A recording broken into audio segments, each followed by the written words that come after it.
اس کو ادا کرنا ہی کرنا ہے. اگر ہم اس کو ادا نہیں کریں گے تو ہمارا مال پاک بھی نہیں اور محفوظ بھی نہیں ہے. بظاہر تو ہمیں شاید یہ چیز سمجھ نہ آ رہی ہو، لیکن جس کے سینے میں ایمان ہے، جس کے سینے میں اللہ اور اس کے رسول کی باتوں کی تصدیق موجود ہے، وہ ان باتوں کو ضرور سوچے گا کہ جب رسول اللہ صلی اللہ علیہ وسلم ارشاد فرما رہے ہیں کہ مال کی حفاظت زکوٰۃ کے ساتھ ہے، تو وہ ضرور سوچے گا کہ زکوٰۃ کے بغیر مال غیر محفوظ ہے. اگر اس مال کا حق نہ دیا گیا تو یہ غیر محفوظ ہے. سورہ قلم کے اندر جو معروف واقعہ ہے باغ والوں کا، باغ، اس نے باغ لگایا اور اس کا طریقہ کار کیا تھا، اس باغ کے 3 حصے کرتا جب اس کا پھل آتا. صحیح مسلم کے اندر یہ روایت، پھل آتا تو 3 حصے کرتا،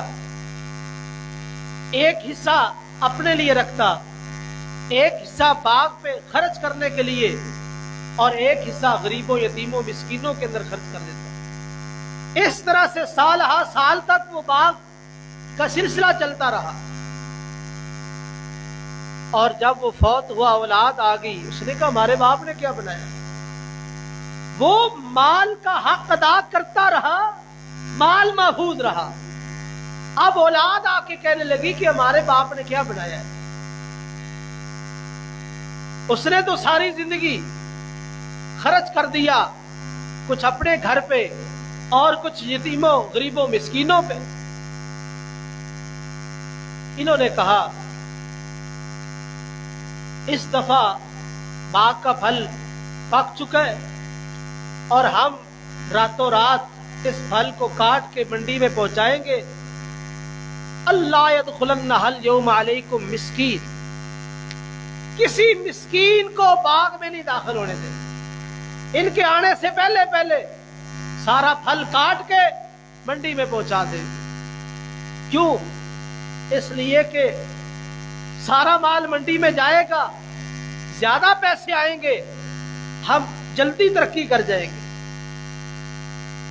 جب اللہ کا حق جو اس مال کے اندر موجود تھا اس کو روک لیا، روکنے کا پروگرام بنایا، اور پختہ پروگرام بنا کے اللہ فرماتے راتوں رات نکلے. یتخافتون، آہستہ آہستہ چپکے چپکے نکلے. یہ ادھر سے نکلے، فطاف علیہا طائف من ربک وہم نائمون، آسمان سے رب کا حکم آیا، اللہ تعالیٰ نے باغ کو ملیا میٹ کر دیا. جب وہاں پہنچے دیکھا تو وہاں کچھ نہیں ہے، باغ ریزہ ریزہ ہو چکا ہے. کہا انا لضالون، اب راستہ بھول گئے. راستہ نہیں بھولے، رب کا حق بھول گئے تھے جو رب نے متعین کیا تھا. جب تک اس باغ سے اللہ کا حق ادا ہوتا رہا اس وقت تک مال محفوظ رہا، اور جب اس مال سے اللہ کا حق روک لیا کہ بلکہ ارادہ کیا گیا اور پختہ ارادہ، اللہ کو غصہ آیا، اللہ تعالیٰ نے اسی مال کو تباہ و برباد کر دیا. نبی کریم صلی اللہ علیہ وسلم کی کتنی جامع نصیحت ہے، تم اپنے مالوں کو زکوٰۃ کے ساتھ محفوظ کرو. ایک حدیث میں فرمایا والزکوٰۃ برہان، زکوٰۃ ایمان کی دلیل ہے.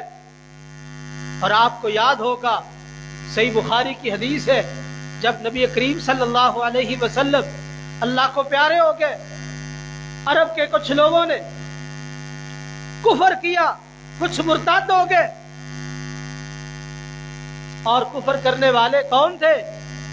جنہوں نے یہ اعلان کیا، قرآن مجید نے کہا خذ من اموالہم صدقہ، صرف نبی کو حکم تھا صدقہ وصول کرنے کا، کسی اور کو حکم نہیں ہے.